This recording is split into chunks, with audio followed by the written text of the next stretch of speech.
Assalamualaikum warahmatullahi wabarakatuh dan selamat pagi. Saya sekarang berada di Kelurahan Mamboro, tepatnya di kelompok tani UM Poili.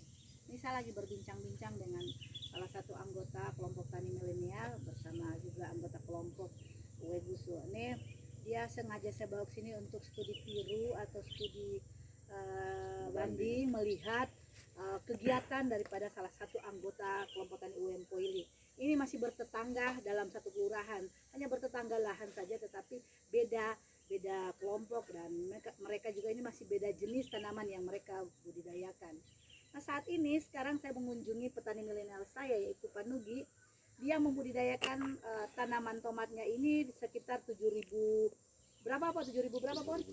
7.000 lebih. Kemudian umur tanamnya itu sekitar 52 hari, dan sekitar luasan lahan itu ada sekitar hampir setengah hektar, itu sekitar 0,45 hektar. Jadi sekarang kita melihat ini tanaman tomatnya ini sungguh luar biasa. Kenapa saya katakan luar biasa? Karena tanamannya ini hampir semua sama rata tingginya, kemudian buahnya juga musim buahnya keluar itu bersamaan, hampir semua sama besar juga. Berarti artinya perlakuan yang dilakukan oleh Pak Nugi ini tidak asal-asal memberikan, karena tentunya dia pasti memperhatikan masalah pupuknya, kemudian nutrisinya, kemudian perlakuannya. Kenapa saya katakan demikian?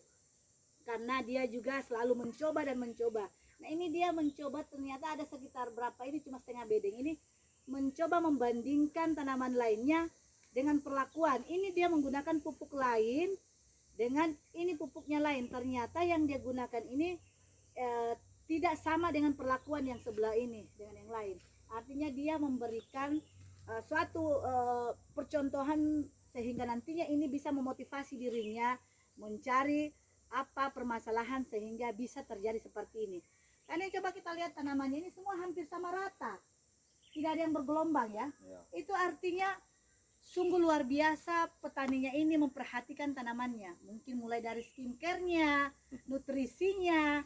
Nah, itu berarti dia memang luar biasa.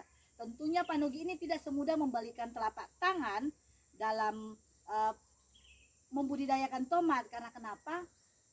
Pasti di setiap hari, di setiap saat, setiap masa pasti akan dia belajar apa kendalanya, apa permasalahannya, sehingga apa kekurangannya sehingga bisa mencapai seperti ini.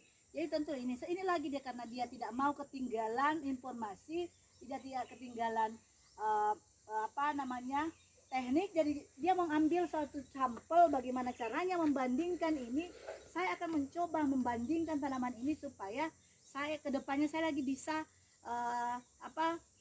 memotivasi diri saya sendiri seperti itu, bilangnya bahwa inilah salah satu kekurangan dan kelebihan ketika menggunakan ini dengan tidak menggunakan ini.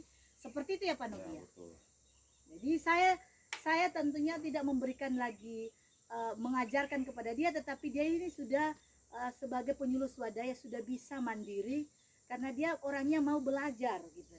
Dia tidak pernah ketinggalan, dia selalu mencari informasi baik melalui media, informasi dari teman-temannya. Jadi dia memang orangnya ndak diam begitu, dia selalu termotivasi oleh keinginannya yang digeluti. Maksudnya kalau dia menanam tomat ya pasti dia mencari tomat, kalau cabai ya cabai, seperti dia. Jadi orangnya konsisten, tidak mendengarkan orang di luar ini kok tanam ini, tidak. Dia memang melihat kondisi cuaca yang apa yang tepat pada saat itu yang dia mau tanam, kemudian melihat melihat peluang pasarnya bagaimana, apakah pasarnya itu nantinya ke depannya kalau saya tanam ini bisa harganya memuaskan bagi petani ataukah rugi. Nah, itu dia sudah pikirkan itu. Dia bisa membaca situasi tanaman apa yang kira-kira yang saya bisa tanam dalam waktu ini dengan jangka waktu ini supaya saya bisa mendapatkan hasil. Tentunya saya sebagai penyuluh memberikan motivasi kepada petani saya bagaimana bisa petani saya bisa sejahtera. Apalagi sekarang pemerintah dalam program nasional yaitu swasembada pangan. Jadi mari kita sama-sama saling mendukung, berkolaborasi dengan petani, dengan masyarakat yang ada di sekitarnya sehingga bisa tercapai dengan program pemerintah swasembada pangan. Sukses selalu.